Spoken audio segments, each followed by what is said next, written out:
When I began my research study on the effect of whey protein concentrate in mice, that's the animal we were using for, I did not expect to stumble on the role of glutathione.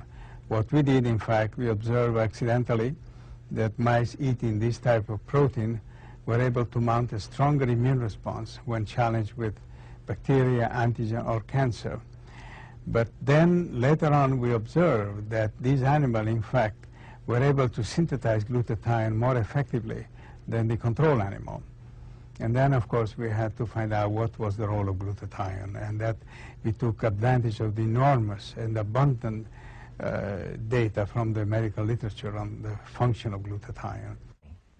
Now, with all this research being done in glutathione, all these thousands of articles that are coming out, people still ask the question, why can't I just eat glutathione?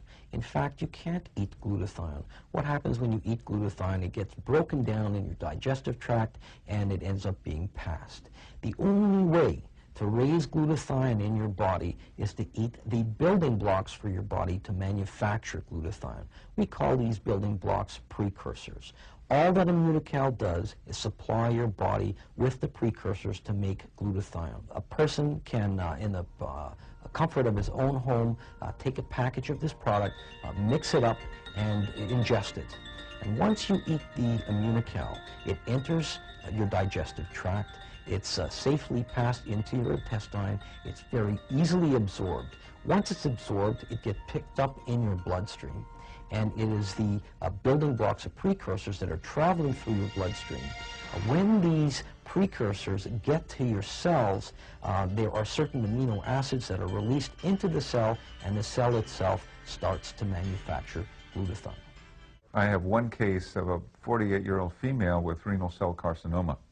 And it was at the point in her life, basically, that the oncologist had said, you know, there's something we can do for you, but really not very much, and the percentages of survival are pretty thin.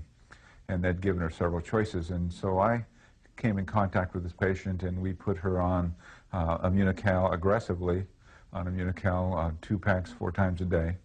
And we also did what we thought was important for her lifestyle changes. And I can say that from that time that we started, we began to see her energy return and her general feeling of well-being almost immediately improve. And then following that, over a period of years now, it's been several years, we have had CAT scan evidence of the primary metastatic sites to actually resolve with no other chemotherapy or irradiation, just on Immunocal and lifestyle, to resolve where now we have, and by the way, the metastasis went to the liver and the lungs and up the lymph nodes in the neck. And we've seen those diminish where all of the pulmonary nodules secondary to this metastasis in the lungs are gone. The major tumors in the liver are gone except one, and that's been shrinking. And all the adenopathy is resolved in the neck and the lymph nodes in the neck. So we've been excited about that, and of course she's been really excited about it, because from a person who had been given 7 weeks to 6 months to live, that's been several years ago now, she's still going strong and enjoying life. So those are the kind of things that we've seen with Immunocal. You know, after 20 years of being very concerned in the wellness industry, concerned about what the individual could do for their own self-protection. In fact, even after going through medical school and being involved in medical practice, I had never had this particular idea go through my mind of the individual cell protecting itself. See, each particular cell in the body is trying to protect itself for its own health. The cell on the face is protecting itself against an ultraviolet ray when you're sunbathing. A cell in the gut is protecting itself from a carcinogen that gets into the diet. Every cell in the body is protecting itself on a daily basis. And in order to do that, this cell has its own defensive mechanism. And that's where glutathione is so important. It's the cell's principal defensive molecule in its own defense. And what Dr. Bonas was able to do was to allow us to take an action step, to do something to enable the cell, to facilitate the cell being able to make more glutathione in its own protection. And by being able to do that, I think he has started a revolution. A physician who's been in actual medical practice for just this side of 40 years, I've had many opportunities to observe metabolic problems manifested through the aging process of many of my patients.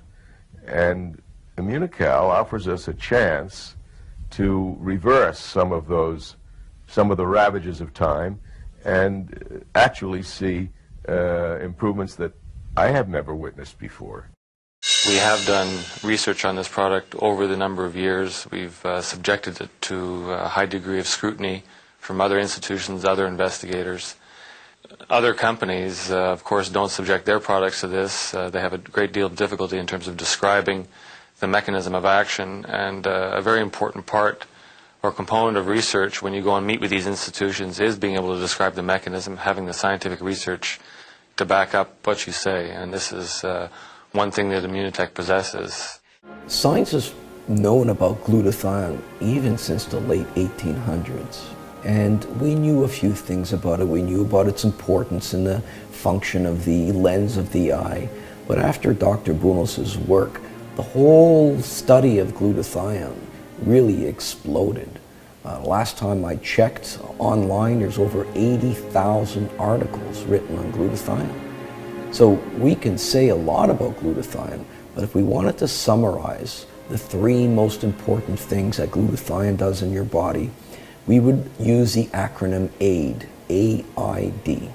A stands for antioxidant, and pretty much everybody knows the importance of antioxidant. Glutathione has been referred to literally as the master antioxidant. All the other antioxidants that you may have heard of, and many that you haven't heard of, none of these can function without the presence of glutathione. Now let's move on to I for the immune system. Again, if you look at the literature, certain authors refer to glutathione literally as fuel or food for the immune system. If you start running low on glutathione, then your ability to fight off certain threats becomes quite blunted. And finally, D for detoxification. When I speak to the general public, I'll tell them that next to water, there's no more important detoxification system than glutathione.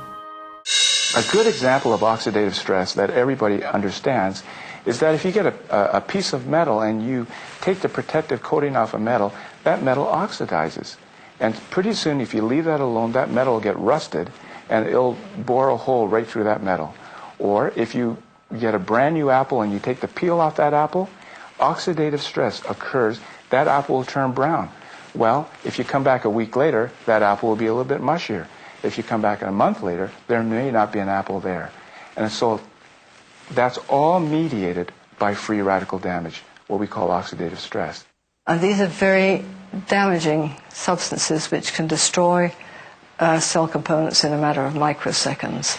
So it's very important then that these be quenched or neutralized right away, and this is the role, one of the important roles of glutathione. To have a food product, which I think is the most important development that we've offered to people in their health, their wellness issue, probably since penicillin. So 60 years.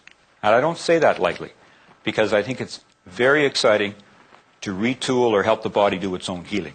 Because that's almost always, including intensive care, what we're able to offer. We offer support systems until the body heals itself. Now we're providing it with extra building blocks. The way it operates as a detoxifier, it links with the poison through an enzyme called conjugase. And when they are linked together, the poison becomes soluble. And if a poison is soluble, it's no longer poison. It leaves the body through the urine. For example, lead, cadmium, and all sorts of carcinogen. We would raise glutathione levels in an emergency setting in people who are suffering from certain overdoses. And what the glutathione would do in that case is allow the person to get rid of these toxins themselves from their body. Now, I knew that this was good in acetaminophen overdose, but what most people don't understand is that glutathione is also critical for getting rid of heavy metals like mercury, like lead, like pesticides, like herbicides, like the breakdown products of cigarette smoke and automobile exhausts, and a dozen other well-recognized carcinogens in our environment. One of the most dramatic users or changes in a user that I've observed is the change in Mildred Wade, who's a patient of mine for many years, whom I've watched as a diabetic difficult to control, and I've watched her deteriorate to the point where a little more than a year ago she became confused. We had her on medication for Alzheimer's disease. She was mentally out in left field a good deal of the time. She had lost her personality. She had lost her enthusiasm. She was barely able to walk. She had become incontinent. She really wasn't functioning as a person anymore.